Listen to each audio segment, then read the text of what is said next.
We're going to talk about timing. We're going to talk about the length of the agreement, which, as you know, it expires in a very short period of time. I mean, the agreement that President Obama made expires in a very short period of time. What kind of an agreement is that? He paid $150 billion for a short-term agreement.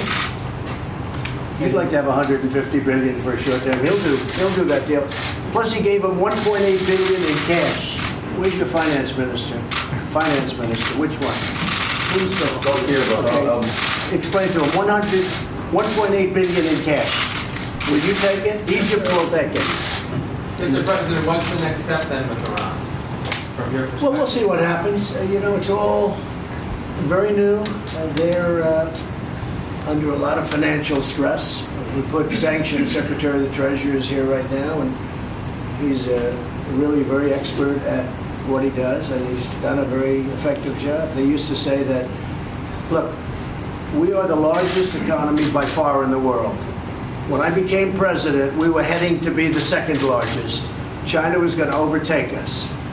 Not going to happen. Not going to happen anytime, I'll tell you when I'm here. Can't happen. We've picked up $20 trillion in worth, and China has lost 20, 25, $30 trillion in worth. We're now almost double the size of the economy.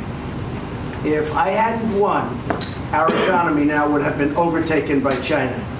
And all these clowns that are sitting on television that have been running this government for many years, that have been taken to the cleaners by China, they're all sitting there saying, well, I don't think the president is negotiating properly. They don't know what they're talking about. I have great respect for the fact that China called, they want to make a deal. I have great respect. And I have great respect for President Xi. And I think we're going to have a deal because now we're dealing on proper terms. They understand and we understand. But that's a great thing that happened. And they want to get something done. Now, maybe it won't get done, but this is the first time I've seen them where they really do want to make a deal. And I think that's a very positive step. And as far as Iran is concerned, that was with great respect. And I spoke to President Macron yesterday, and I knew everything he was doing, and I approved whatever he was doing, and I thought it was fine. And I think it's too soon to meet. I didn't want to meet.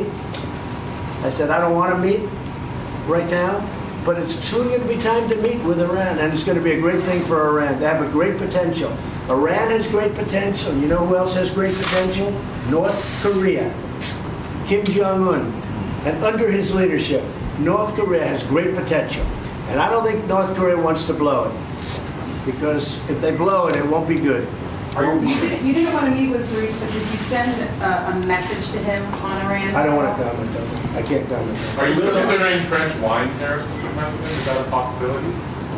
Am I going to tariff French wine? Yes. Well, it depends on the deal we work out on the digital tax. And what's the status of that, sir? We're negotiating right now. Exactly, Ron, sir. Are you willing to waive oil sanctions in order to get Iran to the table? I'm not going to tell you what I'm willing to do, but Iran has a chance to really build themselves up and be a very great nation, greater than before. But they have to stop terrorism. That is your number one nation of terror. Now, not in the last year and a half, 2 years, because they can't spend like they used to spend. They took President Obama's $150 billion and they doled it out to terrorists all over the place. And I think they're going to change. I really do. I believe they have a chance to be a very special nation. I hope that's true. Mr. President, can you speak about the trade deal with Japan? Many are commenting that the Japanese Prime Minister seemed less enthusiastic than you. Can you ensure that he's actually on board with this? Well, you have to understand, he's a friend of mine, one of my closest friends in this world. He's one of my closest friends. They send us millions and millions of cars. They have for many years. They're essentially not taxed. So they send them in from Japan. They're essentially not taxed. And my first step with Japan was to say, you have to move car companies into the United States. And they did. Many car companies are now operating plants in the United States and building plants in the United States. Because we have had over the years a tremendous trade deficit with Japan. But we have a lot of cards with Japan. Number one is my relationship with Prime Minister Abe. So I don't think we have to use the cards. But the ultimate card is they send us millions and millions of cars. Essentially, it's 2.5%, but there's ways of getting around it. Essentially, non-tariff free. Now, if I want to put tariffs on those cars, I'd make so much money for this country your head would spin. So, yeah, he's going to make the deal. I feel pretty certain about that. That's what I do. We have cards. That's the thing that people didn't understand. He knew this a long time ago. We have the cards. We're the big piggy bank that everybody's been robbing for 35 years.